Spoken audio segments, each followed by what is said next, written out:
Bien, errores habituales que suele cometer cualquier opositor o errores habituales que en todo el tiempo que llevo preparando, ¿no? Y ayudando a gente en el tema de esta carrera por la plaza, ¿no? Esta carrera hacia la interinidad, como queramos llamarlo, pues errores que yo he percibido en las diferentes pruebas, ¿bien? Entonces, ¿cómo vamos a abordar este video tutorial? Este video tutorial se va a centrar en los siguientes apartados. Bien, vamos a ver error habitual en relación al tema escrito. Bien, vamos a comenzar con esta prueba. En los supuestos prácticos también, que es parte de la prueba escrita. De la exposición oral, en el apartado de la exposición oral tendremos en cuenta tanto la defensa de la programación como de la unidad didáctica. Suelen ser, pues bueno, los errores comunes. Y luego en la programación didáctica escrita. Es decir, vamos a viajar por todas las pruebas de la oposición y vamos a intentar, pues, bueno, te voy a intentar transmitir cuáles son esos errores habituales o errores comunes, o si no queremos llamarlo error, esos aspectos a mejorar o esos aspectos de los cuales tú debes tener cuidado, o yo te estoy avisando desde ahora con el objetivo de que no metamos la pata y de que no caigamos de que no se caiga en el error. Entonces, pues comenzando con el primero, ¿no? En el tema escrito. Pues aquí tienes una serie, recuerdo haber, unas 15, ¿no? Unos 15 consejos, unas 15 llamadas de atención que tienes que tener en cuenta cuando tú abordes el trabajo de tu tema escrito. Primero, no estudiar lo que realmente te dará tiempo a escribir. Es decir, solemos estudiar de más. Bien, esto es un error muy habitual. Es decir, si tú en la oposición necesitas tienes que desarrollar el ejercicio en X tiempo, vamos a poner de media un par de horas, ¿vale? Es decir, si tú vas a desarrollar el ejercicio en 2 horas, porque es el tiempo que te marca, no el tiempo que te marca la normativa, dependiendo de la comunidad autónoma tendremos que ver si nos marca algún tiempo para esta prueba y si nos lo deja abierto a compartir con otras pruebas, como por ejemplo los supuestos prácticos, pues nosotros podemos decidir ya de antemano que al tema le vamos a dedicar aproximadamente un par de horas. No le vamos a dedicar 2 horas, 2 horas y 10, 2 horas y cuarto, entre 2 horas, 2 horas y cuarto. En esas 2 horas y cuarto tú tienes una capacidad a la hora de escribir de X y estudiar más de ese X, pues evidentemente lo que nos va a hacer es vamos a encontrar el lío, ¿bien? Entonces aquí desde el principio tienes que detectar muy bien cuánto tienes que estudiar y porque es lo que a mí me da tiempo a escribir, que alguna gente habla de palabras en torno a 2.300 palabras, 2.500, 2.700, 3.000 palabras. Esto va a depender mucho también de la velocidad que tenga a la hora de escribir.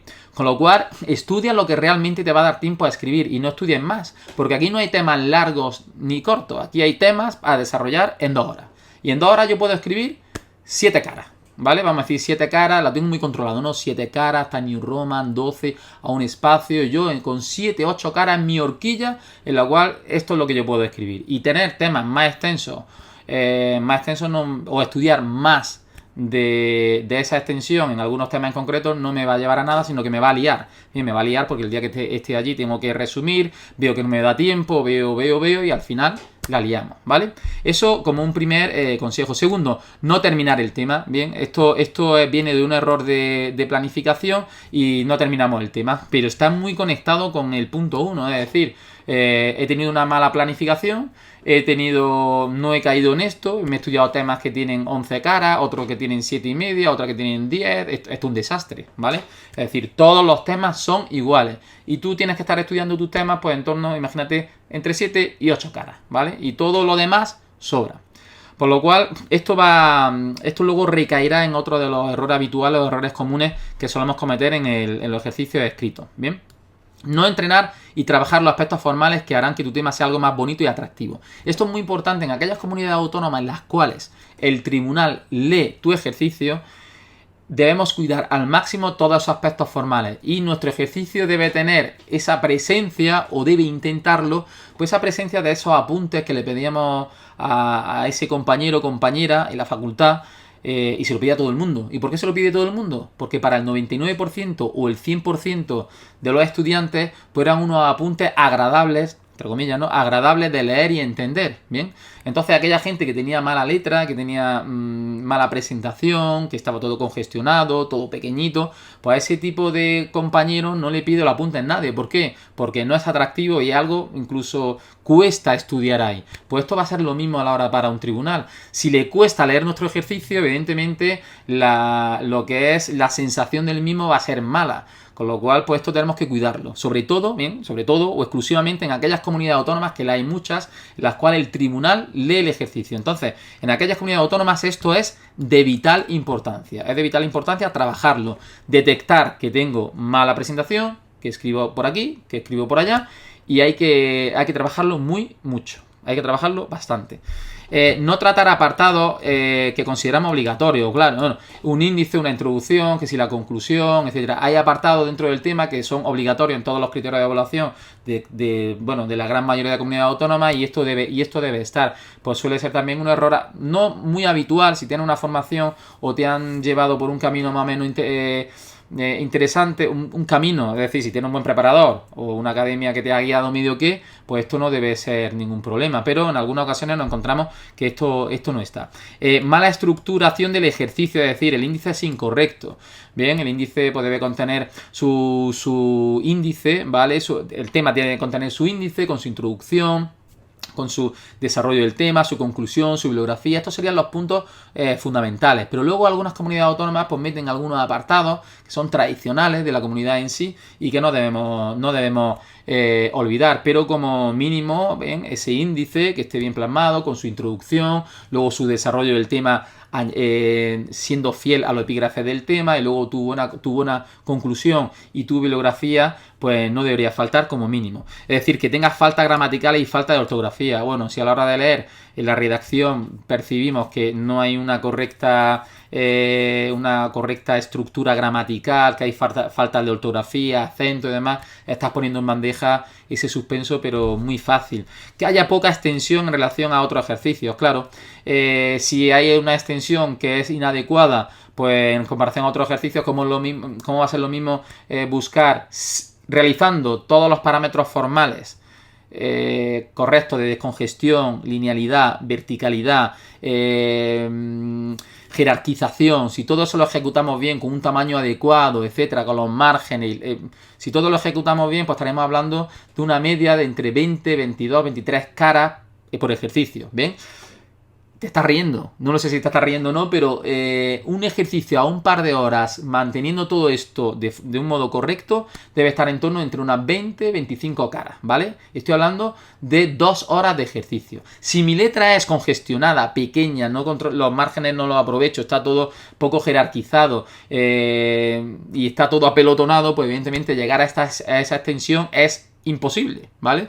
Entonces, el problema no es que no pueda, posiblemente puedes, pero para ello hay que arreglar muchas cosas dentro de tu ejercicio. Entonces, ¿cómo va a ser lo mismo leer ejercicios apelotonados con 9-10 caras que un ejercicio amplio, descongestionado, apetecible de leer, bien, en unas 20-22 caras, pero que no es pesado por su extensión, no es pesado por su cantidad, sino por su calidad, porque al final la cantidad puede ser la misma en el de 9-10 que en el de 20-22, la cantidad, pero la calidad, ¿vale?, de las formas de la presentación es totalmente distinta, ¿vale?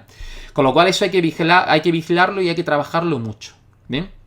Bueno, en el tema escrito, también que pongamos poca bibliografía dentro, bueno, y al final ya hemos visto que el punto de bibliografía debe ser obligatorio, es decir, pocas citas de autores, pocas citas y autores, es decir, que aquí que debemos jugar con autores muy actuales, con clásicos, con eminencia, pues aquí siempre a mí me gusta dar el mismo consejo, y es que hagan un poco de todo, ¿bien? ¿Por qué no citar una eminencia o una obra clásica, ¿no?, o tradicional de esta temática, y luego por qué no citar pues a autores actuales? Entonces yo creo que en esa dinámica de autores actuales y eminencia e incluso obras clásicas, me da igual que tengan 20 años la obra o porque es un libro o es una obra que marcó pues como un punto de inflexión, ¿no?, en este tipo de contenido o en este tipo de materia. Es decir, no hay ningún problema. El problema viene a lo mejor cuando todo es antiguo o todo es moderno y hemos olvidado algunas cosas clásicas. Entonces hay que buscar un poco el equilibrio, ¿no? De hecho, pues bueno, incluso pues algunos tribunales de oposiciones o algunos incluso profesores de universidad pues dicen, no, si aquí los que saben son los antiguos, los clásicos, ¿no? La eminencia, porque los demás copiamos, pegamos, hacemos tal, pero los que sabían de verdad eran, de los que hemos aprendido han sido estos, ¿no? Entonces, bueno, no quiere decir que vayamos todos por esta línea, pero sí jugar con todo. Otro error habitual suele ser pues no realizar simulacros de forma habitual al inicio de la preparación, septiembre, octubre, máximo en noviembre, en el durante de forma continua. Eso me refiero a hacer ejercicio y escribir. Y uno antes de la oposición también. Y aquí lo que a mí personalmente me gusta es que cojáis el último ejercicio. Si ha habido un buen entrenamiento y te han guiado bien, coger el último ejercicio y el primero y compararlo. Y vas a notar que esto, si lo trabajas con unos parámetros de trabajo muy claros, pues se mejora muchísimo. También la 12, el tiempo de estudio. ¿Es la prueba a la que más tiempo le dedicamos en detrimento del resto? Bien, en muchas ocasiones, el tema escrito va a ser la prueba, sin duda alguna, en la cual vamos a dedicar más tiempo, si tenemos un año de formación bien equilibrado. Es decir, aquí no entra una persona que se pone los últimos 2 meses y se estudia 3, 4, 5 temas, ¿vale? Y luego a lo otro le dedica más tiempo. No, estamos hablando de alguien pues que le dedica pues, un añito de formación y tiene un equilibrio en esa formación. Entonces quizás va a ser la prueba a la cual le dediquemos más tiempo, porque es la más amplia, ¿bien? Es donde hay más contenido. Esta prueba también nos ayuda para los supuestos prácticos, por ejemplo. Pero en ocasiones es tanto el desequilibrio que es para hacernoslo mirar, ¿no? Es decir, hombre, esta es a la que más tiempo le tenemos que dedicar, pero oye, no descuides también que tienes que los supuestos prácticos, que la programación didáctica escrita no la dejes para el final, que la programación didáctica oral también algo a trabajar durante todo el curso y la unidad, etcétera, etcétera. Y entonces, pues a veces nos ocurre esto, ¿no? Que nos volcamos en exceso en el temario, en los temas, incluso a veces lo planificamos mal y cuando llega mayo nos damos cuenta que está todo hecho un desastre. Hemos descuidado las otras pruebas, no tenemos terminada la escrita, el oral lo tenemos con pinza o no lo tenemos trabajado, con lo cual eso es un error de planificación de bulto. Bien, mala planificación anual del temario. Esto está muy conectado con lo anterior, ¿no? En otros vídeos tutoriales se hablan de cómo organizar esa planificación anual del tema del estudio, que es muy interesante con el objetivo de que no te pierdas, a partir de febrero o marzo no estés perdido. Tener como base temas muy extensos. Bien, esto la verdad que estos son políticas no de formación. Hay políticas de formación en las cuales nos dicen que te doy un temario muy extenso de 30, 40, 50 caras con el objetivo de que tú me lo resumas y hagas tu tema pues personal y que sea más atractivo, distinto al de otro compañero y todo esto, ¿no? Claro. Ese resumen se hace bien, es decir, porque esto, lo que aquí plantea, ¿no? Intentar también elaborar los temas más novedosos, ¿no? Y aquí digo, esta opción es ideal, ¿no? Pero para todo el mundo, es decir, todo el mundo está capacitado para coger 40 o 50 folios, resumirlo, sacar realmente lo importante, hacer una buena síntesis, meterle alguna adaptación y que sea distinto, y que luego, después de todo ese trabajo que me puede llevar 2 semanas con un tema, ¿vale? 2, 3 semanas, que el resultado esté bien. Porque si después de las 2 o 3 semanas resulta que ese resultado está mal, pues tenemos un problema. Y claro, y si eso lo voy haciendo semana a semana o mes a mes y voy añadiendo esos temas que no están muy bien, pues al final lo que estoy haciendo, estoy dedicándole mucho tiempo a algo que al final no está bien del todo. Y luego también aquí debemos considerar que cómo evalúan los tribunales, muchos tribunales pues utilizan, como es normal, pues temarios de referencia con el objetivo de tener una guía, un camino a seguir. Y ya depende del tribunal, puede que en un tribunal utilicen mucho y en otro utilicen poco o uno. Y entonces si utilizan uno, todo lo que se salga de ese pues no coincide, con lo cual aquí todo esto es muy subjetivo, ¿vale? Muy subjetivo. Lo interesante sería tener un temario cortito a la hora de estudiar, de nuestras 7, 8, 9, 10 caritas, que esté bien, que sepamos que es solvente, porque le avalan los resultados, y luego nosotros hacer pequeños matices donde lo hagamos un poco más novedoso. Pues mira, voy a meter esta parte, la voy a cambiar, voy a meter esto de este autor que está bien, voy a meter esta actividad aquí, y lo hago un poco más mío, pero sobre una base muy, muy sólida, ¿vale? Eso sería un poco lo ideal, y para ti como opositor que no pierdas el tiempo, porque, claro, esos temas que puede funcionar bien, es decir, puede funcionar bien que tú me des 40 caras, que yo lo resuma, haga una buena síntesis, que luego le meta mi idea, hasta lo otro, pero ojo, yo también tengo que ser bueno en eso, pero si no soy bueno, tenemos un problema, ¿vale? Bueno, espero haberme expresado bien el tema este de los errores habituales del tema escrito, ¿vale? Que suelen ser los errores fundamentales, o los que yo pienso, por donde van esas notas bajas de los tribunales. Cuando planteo mi tema y tengo una nota baja, pues puede ser por muchas cosas de este tipo, ¿no? Pueden ser cosas de este tipo, de planificación, etcétera, etcétera. Y bueno, en definitiva también, porque no guste, ¿vale? Porque lo que tienen como criterio no coincide con lo que tengo, y ahí tenemos también un problema. Bueno, en relación a los supuestos prácticos, ¿vale? Los supuestos prácticos es una prueba distinta de una especialidad a otra, con lo cual me resulta más complicado sacar una síntesis o un análisis de cuáles podrían ser los errores fundamentales, ya que no es lo mismo los supuestos prácticos de un ciclo formativo de esta especialidad que, por ejemplo, los supuestos prácticos de una especialidad como, por ejemplo, matemática de secundaria o de infantil de primaria o una música es decir, aquí ya un poco nos perdemos. Pero quizás esta propuesta para los supuestos prácticos va dirigido a aquellas especialidades en las cuales nos suelen poner situaciones didácticas de aula, es decir, prácticas, ¿no? Elabora una unidad didáctica para esto. Plantea una propuesta de actividades para el desarrollo de esto. ¿Está usted en el día de Andalucía o en el día de la comunidad autónoma o en el día, el día tal? Bien, plantea actividades para tal.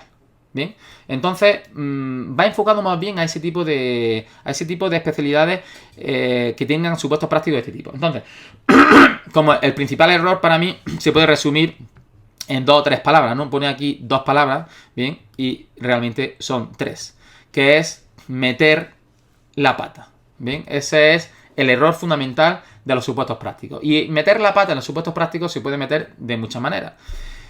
Por ejemplo, poca claridad en la resolución, la respuesta está embrollada y poco clara. Bien, hay supuestos prácticos en los cuales nos ponen el enunciado y nos ponen A, B y C. Y luego tú a la hora de resolver no pones en la resolución ni A, ni B, ni C, empiezas a contestar ahí, empiezas a hablar de todo un poco, lo vas remezclando y al final pues resulta muy complicado decir, pero bueno, ¿cuándo está la resolución de lo A, de lo B y de lo C? ¿Ven? Que incluso ocurre estando tan claro lo que se te pregunta en A, B y C. En ocasiones no viene A, B, C, sino que en el mismo enunciado del problema, ¿vale? Te hace una presentación, una introducción y luego te dice, en relación a esto, proponga estrategias para el desarrollo de, punto y seguido, plantee una progresión para tal, punto y seguido, y para finalizar, imagine que tiene un alumno con esta necesidad, pues plantee esto, ¿vale? Pero no está en ABC, sino que está todo explicado de un modo, ¿vale?, descriptivo, bien dentro del mismo bloque. Tú no eres capaz de detectar que si te preguntan 3 cosas y cuando empiezas a responder de aquella manera. Y entonces llega un momento que no se sabe ni lo que has respondido, ni dónde está la resolución de un apartado, ni otro. Cuando tú deberías haber seleccionado o analizado y detectado de que hay también un primer apartado que es este, que le puedes poner A, luego otro que es este, que le puedes poner B o 2, y otro tercero o C, que es este, ¿vale? Eso me refiero que poca claridad en la resolución de la respuesta. Que el ejercicio tiene poca extensión comparado con los otros aspirantes. Esto está claro. Si en los supuestos prácticos te llega un aspirante y te pone 15 caras, 16 caras, 18, 14, según el tiempo disponible dependiendo de la comunidad autónoma, y hay otro que te pone la mitad o menos y con mala presentación, ahí ya hemos acabado de leer y de corregir porque la nota está muy clara y al final por los tribunales pues evidentemente comparan, ¿bien?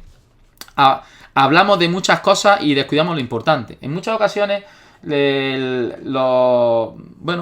nos dice que debemos hablar de esto. Tenemos que hablar de las características evolutivas, de que el contexto, todo esto, de esto, y llega un momento que hemos hablado de todo, menos de lo que se nos está preguntando. Y ahí eso debemos tener cuidado. Es decir, debemos resolver o responder y solucionar a lo que se nos está preguntando.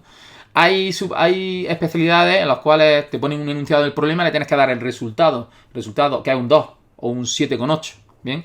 Y ahí no entra esto de...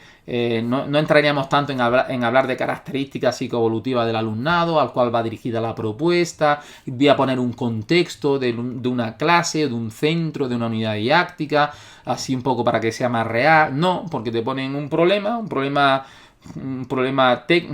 técnico, es decir, un problema puro, y tienes que dar la resolución, con lo cual ahí no nos tenemos que calentar la cabeza en esto, ¿vale? Pero en las especialidades en las cuales sí tenemos que calentarnos la cabeza, pues en muchas ocasiones hablamos de mucho que no se nos pregunta y al final descuidamos lo que se nos está preguntando. Pues eso es meter la pata. No responder realmente a lo que se pregunta, que está muy relacionado con lo anterior. Y en definitiva, no vamos al grano. Empezamos a dar vueltas y no cogemos el toro por los cuernos y decimos, mira, esto es la resolución de esta parte del supuesto y esta es la resolución de esta parte del otro supuesto. Desequilibrio en la resolución, extensión por apartado. Es decir, dedicamos mucha resolución a una parte, a una de las partes del supuesto, y luego otra parte la dejamos mucho más cortita, bien, le damos mucha menos extensión, ya sea o porque no tenemos ni idea, o porque nos hemos quedado sin tiempo, etcétera, etcétera. Descuidamos la propuesta de actividades, que suele ser algo habitual, es decir, se nos plantea elabore una sesión o una propuesta de actividades para el desarrollo o una unidad didáctica, y entonces empezamos a hablar de todo, ¿no? De objetivos, de contenido, de metodología, de criterios, de estándares, ¿ves? Pero todo eso es un poco ambiguo, ¿no? Es decir, hablar de un contenido, de un objetivo, de un criterio de evaluación, de la metodología que es global, que es individualizada, que adaptaremos, es decir, todo eso es un poco ambiguo, no deja de ser un poco ambiguo. Cuando vemos lo real es cuando ponemos las actividades. Entonces, este punto de actividades, pues normalmente yo aconsejo que le demos un valor prioritario, porque es realmente donde vemos lo cercano al aula, ¿bien? Lo cercano al aula.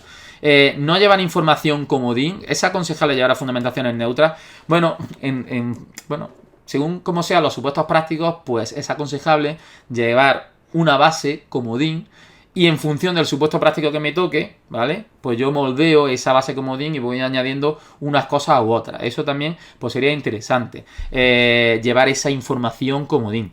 Descuidar los aspectos formales de limpieza y de presentación. Esto, al igual que en el tema escrito, en aquellas comunidades autónomas donde el tribunal lee tu ejercicio, pues debemos entender que es muy importante que esa presentación vaya inmaculada. Entonces, si ya cuesta en el tema, en los supuestos prácticos cuesta aún más, ¿bien? Porque en el tema es algo memorizado y algo que llevamos aprendido, ¿no? El tema 14, el tema 14 sabes cuál es y desarrollas pues ese contenido que te llevas estudiando 4, 5, 6 meses, un año, incluso 2, 3, 4, 5 años. Pero los supuestos prácticos lo que hay es mucha incertidumbre y lo que hay es que improvisar, y en esa improvisación está claro que mantener esos aspectos formales de escritura, de limpieza, de presentación cuesta mucho más. No realizar simulacros de forma habitual, con el objetivo de interpretar e interiorizar. Bien, esto es muy importante. Los supuestos prácticos, a pesar de que podamos pensar que solamente leyendo o estudiando y luego en función de lo que me ponga voy adaptando, también hay que ejecutar. Bien, hay que ejecutar, porque tú tienes que sentir, tienes que ir aprendiendo a tener sensaciones. Bien, ¿y qué es esto? Esto es lo siguiente, saber que si me preguntan un supuesto práctico por este tipo, no puedo hablar más de esto, porque si no, no me va a dar tiempo a hablar de todo esto.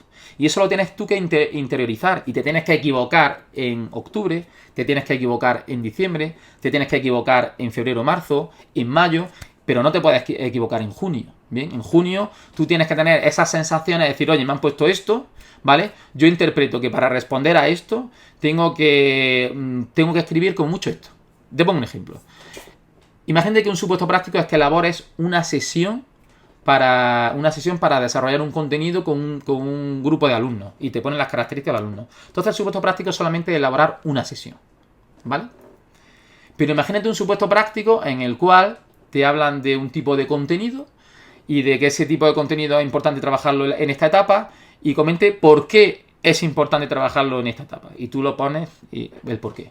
Y luego te dice estrategia didáctica y propuestas para trabajar el contenido. Y tú empiezas a poner estrategias de didáctica y propuestas que son muy variables, intentas poner pues el mayor número de posibles alternativas para trabajar el contenido, mejor. Bien. Y luego, por último, te pide que desarrolles una sesión para trabajar el contenido.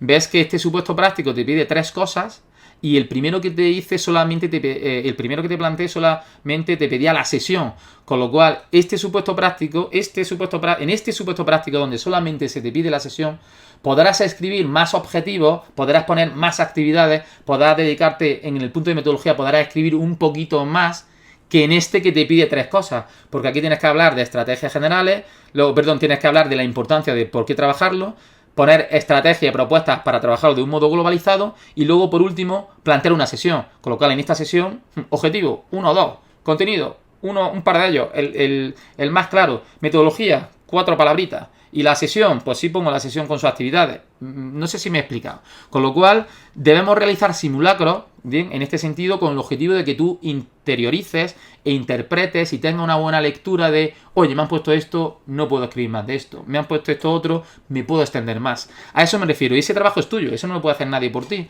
De esas sensaciones y de interiorizar ese tipo de... estos contenidos. Dedicarle mucho tiempo, mucho menos tiempo que a otras pruebas. Por ejemplo, el tema y la promoción didáctica escrita. Bueno, los supuestos prácticos realmente una prueba depende de la especialidad. Pero si los supuestos prácticos de mi especialidad son aquellos que planteo una sesión, planteo una didáctica, estrategia, así un poco didáctico, ¿no? Pues esto entra mucho en la lectura, ¿no? En memorizar de vez en cuando, tener una estructura base comodín, pues estable, y a partir de ahí un poco improvisar, ¿bien? Improvisar.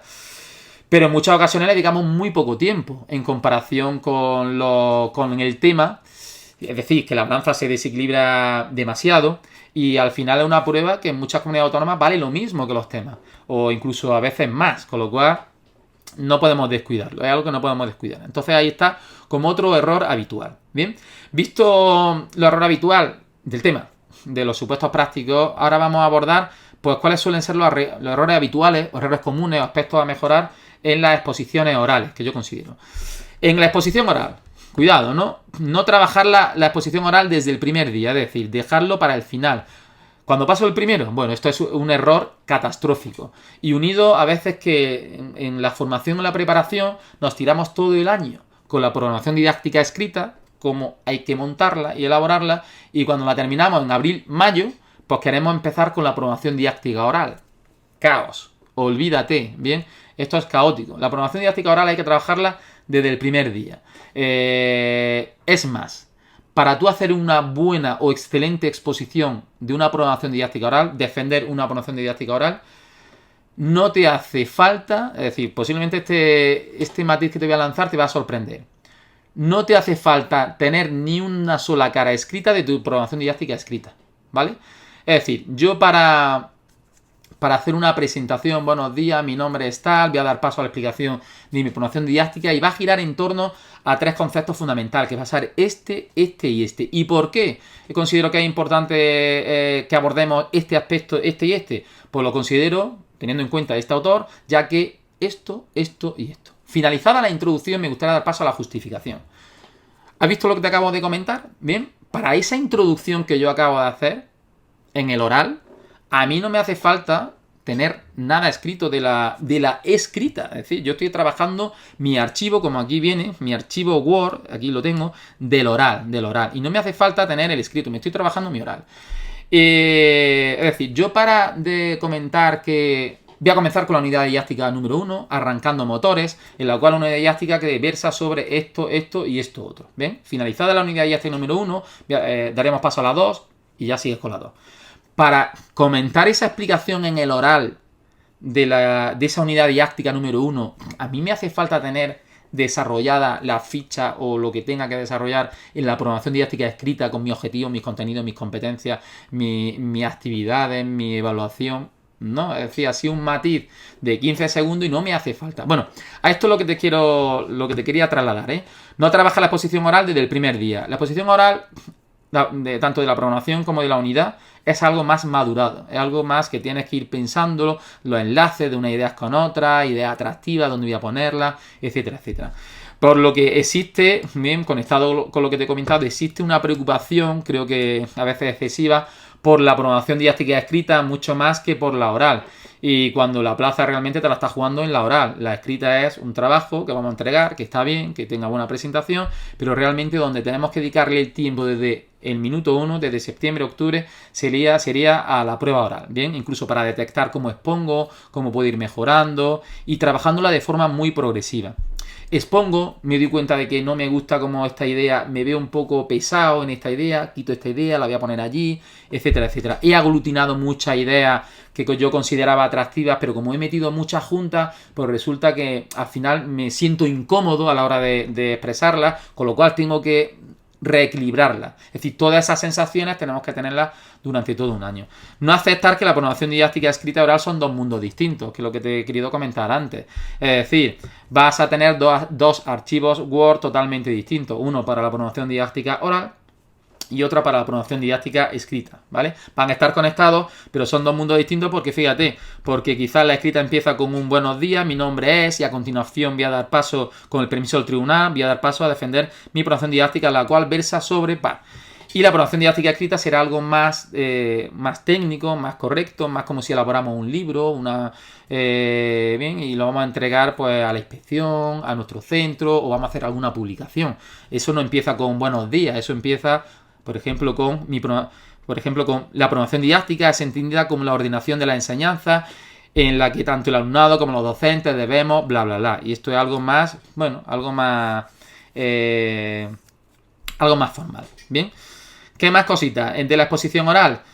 Error. Si consigo una programación didáctica escrita que se supone que es buena, ya me salva todo. No tengo la escrita, tengo la oral, pues bueno, pues eso no te salva de nada. Te salva que te puede ahorrar algo de tiempo, que tiene una base. Se nota también cuando la gente no trabaja su programación didáctica y viene copiado. Se nota que la exposición no lo vive, no lo transmite igual, no tiene el mismo entusiasmo que cuando alguien generó pues esa exposición donde hacía su viaje por toda la comunidad autónoma, pasaba por todas las provincias, en cada provincia tenía un viajero, es decir, te monta ahí una historia que es tuya con el objetivo de, según tu especialidad, darle salida a ese sello personal o hacer la exposición más tuya.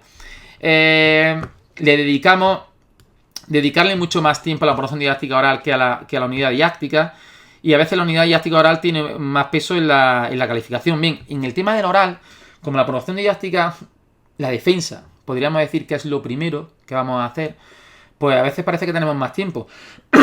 Con lo cual, yo a nivel de planificación suelo aconsejar que para enero-febrero la programación didáctica oral esté totalmente finiquitada, para luego a partir de febrero, marzo, abril, mayo y junio nos centremos en la unidad. ¿Qué es lo que pasa? Que ahí nos perdemos y esto lo desequilibramos. ¿Y qué hace? Pues que le dedicamos mucho más tiempo a la programación didáctica oral que a la unidad. Y aquí hay que tener cuidado porque en algunas comunidades autónomas la unidad didáctica tiene mayor peso en nota, en calificación, que la programación. Con lo cual ahí, cuidado. Desequilibrio en tiempo y en contenido, es decir, una programación, una defensa tanto de la programación como de la unidad tiene que ir equilibrada en tiempo. La introducción no me puede llevar más de 1 minuto y medio o 2, a no ser que yo haya de forma a sabiendas, pues haya introducido todos estos contenidos porque me interesa, ¿vale? Entonces debemos intentar pues equilibrar nuestra exposición con el objetivo de que todo sea una exposición bastante equilibrada. Cometer errores graves de contenido técnico, hombre, esto se supone que no lo vamos a hacer, pero de vez en cuando algún despistado o despistada pues cita normativa derogada, plantea propuestas que no son acorde a la edad o al nivel según la normativa. No debe ser, ¿vale? No es muy habitual, pero en algunas ocasiones algún despistado pues o despistada lo llevamos a cabo.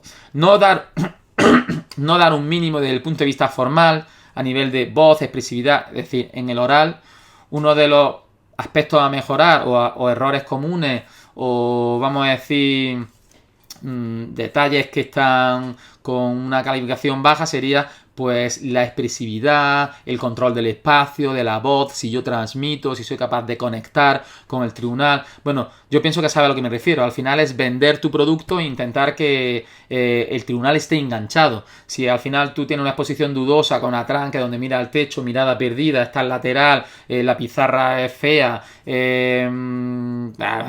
al final el tribunal desconecta y se acabó, ¿vale? Y tiene tu nota en los primeros 5 o 8 minutos, tiene tu nota, porque posiblemente lo va a comparar con otras muchas exposiciones. Entonces, esto no es algo de prepararlo en el último mes, esto es algo de prepararlo desde septiembre, octubre, noviembre, diciembre, etcétera.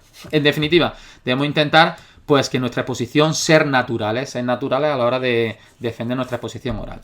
Y también como un error, no un error, como un aspecto a mejorar, porque a veces esto no es un error, es simplemente que me he quedado aquí en este formato de exposición porque irme a una exposición muy creativa, novedosa y que tenga un sello personal, pues me hace que me pierda, ¿vale? Es decir, yo no tengo ahora mismo capacidad para montar un viaje por España, no tengo capacidad para montar un Interrail europeo, no tengo capacidad para hacer una vuelta al mundo porque quiero conectarlo con esto, porque lo voy a conectar de estos aspectos de mi especialidad es decir, y ahí me pierdo. Y como me pierdo, tengo que dar un paso atrás y hacer algo más tradicional con el objetivo de no presentar al final un desastre, ¿bien? Entonces, bueno, pero sí es interesante que si queremos destacar, es decir, toda esa gente que está por encima del 9,2, 9,5, 9,8, toda esa gente tiene algo, ¿vale? Algo en el cual te acuerdas, dice, mira, pues esta chica fue la que hizo esto, este chico fue el que hizo esto. Y si después de la exposición no se acuerdan de nada especial tuyo, pues quiere decir que ha sido una exposición más, entre comillas, del montón,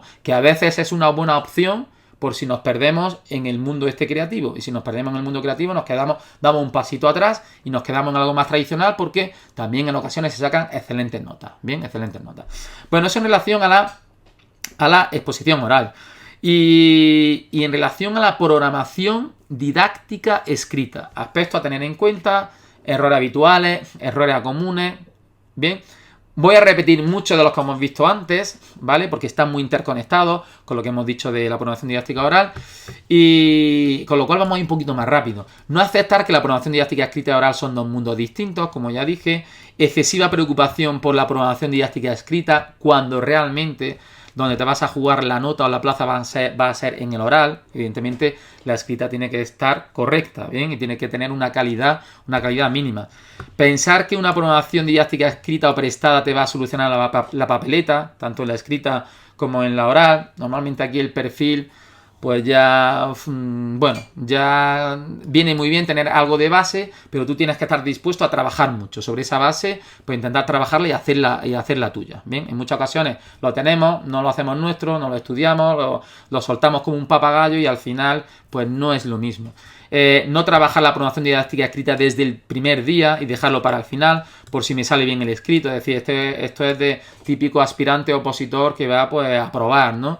Es decir, no tiene sentido. La programación didáctica escrita hay que trabajarla durante todo el curso para en mayo máximo tenerla ya totalmente finiquitada y en junio pues 4 cosillas de encuadernación, de portada, 4 cositas, pero esto hay que trabajarlo desde el principio, ¿vale?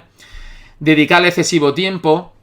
Mejor nota en el oral te hará descuidar otras pruebas, es decir, en ocasiones es todo lo contrario al punto 4, es decir, no la trabajamos y en este caso lo que vamos a es, le dedicamos excesivo tiempo porque pensamos que vamos a tener una mejor nota en el oral, es decir, que va a ser totalmente transferible, con lo cual nos va a hacer descuidar otras pruebas, es decir, hay que dedicarle el tiempo justo, bien. Depende un poco de tu velocidad de escritura, cómo te manejes, los procesadores de textos vas a dedicarle más o menos tiempo, pero en definitiva no le dediquemos un tiempo excesivo porque va a ir en detrimento de otras pruebas. Mala presentación. Bueno, esto es muy habitual, ¿no? El tema de que no tengamos la habilidad de TICS o TAC, como queramos llamarlo, y hacemos que presentamos una programación excesivamente plana, blanca, de folio y negra, de la tinta, y esto hay que darle color, ¿no? Y hay que intentar, pues, tener esos conocimientos de ofimática básica mínimo para que esto se produzca.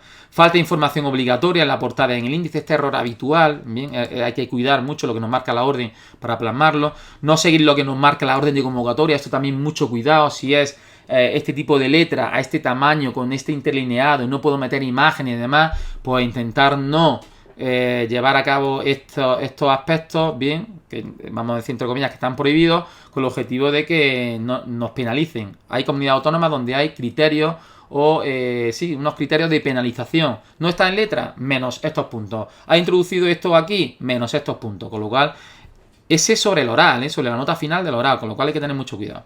Desequilibrio en extensión y contenido de algunos apartados, con lo cual debemos intentar que haya un equilibrio acorde y que tengamos errores graves de contenido técnico. Esto no suele ocurrir si nos guían, tenemos un buen orientador, un buen preparador o alguien, o un buen profesor que nos orienta de un modo correcto, ¿vale? Bueno, pues hasta aquí todos estos errores habituales o aspectos a mejorar o errores comunes del tema escrito, de los supuestos prácticos, de tu exposición oral, tanto de defensa como unidad, y de tu programación didáctica escrita.